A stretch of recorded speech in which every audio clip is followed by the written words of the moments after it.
যদি এরকম প্রশ্ন আসে, in an election there are two candidates, the winner got 60% vote and won by 12,000 vote, find the total number of vote.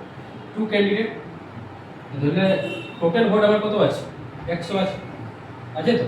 তার মধ্যে একজন কত পেয়েছে, জানো না? হ্যাঁ 60%। ধরলে উইনার গট 60%, উইনার কিন্তু 100 এর মধ্যে যে 60% পেয়েছে সে উইন করবে না, 50% বেশি যে পাবে সে উইন করেছে। এই 60% পেয়েছে তো সে উইন করেছে, ওই জন্য লেখা হয়েছে উইনার গট কত 60% vote and won by 12,000 vote. তাহলে লুজার কত পেয়েছে, টোটাল 100 তার মধ্যে 60% পেয়ে গেছে, তাহলে লুজার কত পেয়েছে? হ্যাঁ 40%। তাহলে দুজনের মধ্যে ডিফারেন্স কত আছে, 20%। মানে এইটা বলা রয়েছে, এটাই বলা রয়েছে এন্ড অন বাই 12,000 ভোট, মানে এদের মধ্যে যে ডিফারেন্সটা এই ভোটেই জয়ী হয়েছে। মানে 20% এর ভ্যালু রয়েছে কত, 12,000।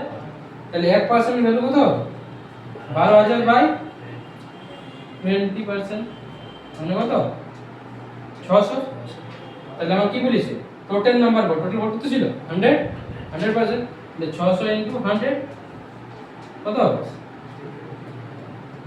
1 2 3 4টা শূন্য, এটা টোটাল নাম্বার ভোট কত হবে 60,000।